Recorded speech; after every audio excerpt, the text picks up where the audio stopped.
大家好，我係中國香港棋院嘅陳 Sir。陳 Sir 今日咧會同大家講下咧參加小棋聖杯需要注意嘅比賽嘅事項啦，同埋有啲咩比賽嘅貼士嘅。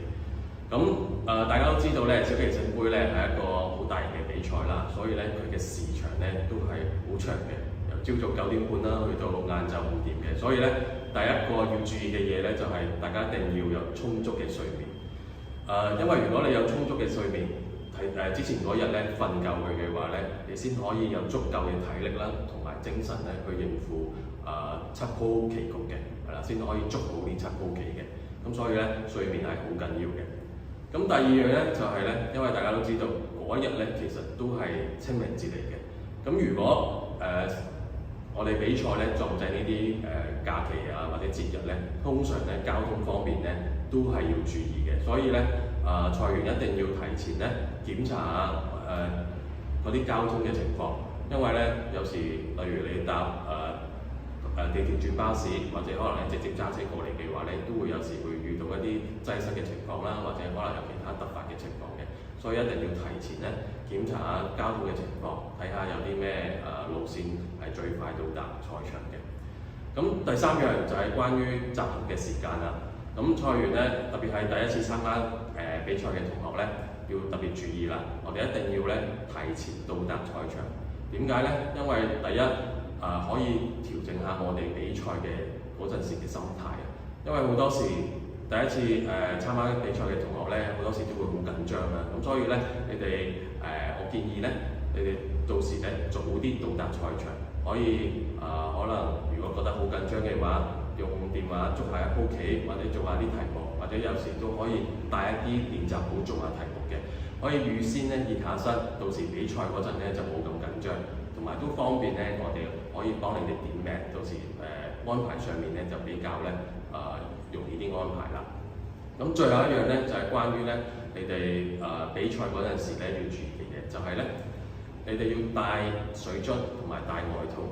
點解咧？因為如果帶水樽嘅話咧，你哋可以適當嘅時候咧就可以補充水分啦。因為當日嘅比賽時長都好長㗎，所以如果你哋捉棋嘅話咧，你哋可以隨時咧飲水嘅。但記住飲水之前咧，最好就舉手同裁判示意下。咁裁判話 OK 啦，你就可以飲水啦，隨時補充水分。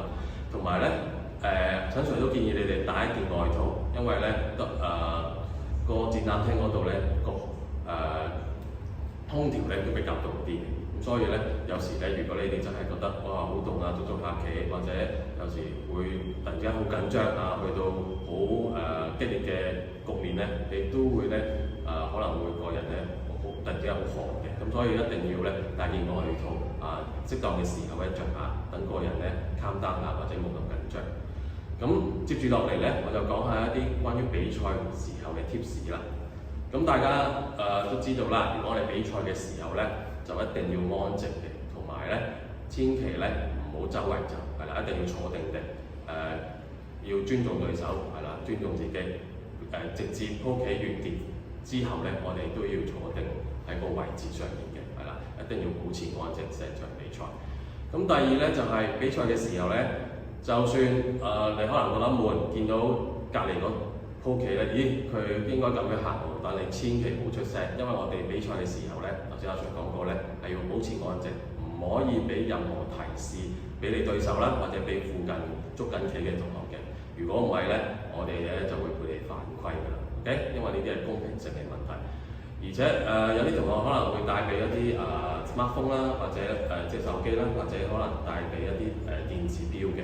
咁阿 Sir 都建議你咧，比賽嗰陣咧，千祈唔好攞出嚟或者撳個電子錶啦，因為呢啲都係公平性嘅問題，係啦，俾裁判見到咧都係會犯規嘅。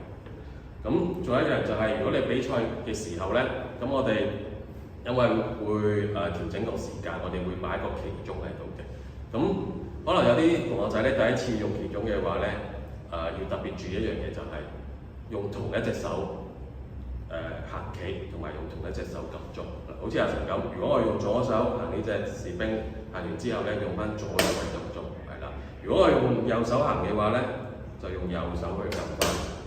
千祈唔好咧，左手行完右手撳，或者右手行完左手撳。點解咧？因為我示範一次啦。如果你右手行完，左手去撳嘅話咧，其實呢一個情況咧，我哋都係會叫做咧有少少出貓，因為你行完之後咧即刻撳咧，你個時間咧係會縮短咗嘅。咁變相咧你時鐘嘅時間咧就會多咗嘅。咁所以咧，我哋盡量用同翻一隻手行棋同埋撳鐘嘅。咁第二就係 touch rule 啊，咁同學，如果你掂咗嗰隻棋咧，就一定要行嗰隻棋嘅。咁記住係行你最先掂嗰隻棋。例如阿 Sir 依家掂咗呢個士兵，我一定要行佢嘅。我唔可以話掂完個士兵咧，之後再掂呢隻馬我想行馬，咁樣唔得嘅。咁樣都係會犯規嘅，係啦。我哋呢個叫做中文叫摸字走字，係啦，所以一定要遵守嘅。同埋如果你掂咗對方啲棋點樣計啊？例如呢個情況。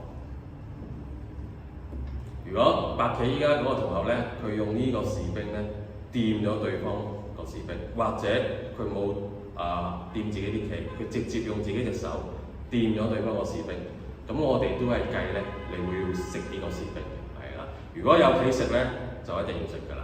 但如果冇棋食到你掂對手嗰隻棋咧，咁就都會當犯規次嘅。OK， 好。咁仲有一樣嘢就係我哋叫做送王啦。送王呢樣嘢都好緊要嘅，特別係第一次比賽嘅同學咧，特別要注意，係啦，因為好多時都因為太緊張咧留意唔到嘅。例如依家我行呢度啦，咁黑棋見到白棋個角有危險嘅，可能咧想攞啲棋去 check 佢啦。咁白棋可能呢度，黑棋攞個 queen check 個角喎。咁依家到白棋咧，佢一定要咧防守嘅做 CPR 去擋住人哋嘅攻擊，去保護自己角喎。咁如果佢依家行咗第二隻棋，例如佢掂咗隻馬，行咗隻馬，咁就唔好意思啦。呢度我哋會當送王犯規嘅，係啦，所以一定要注意，一定要行好隻棋去保護角。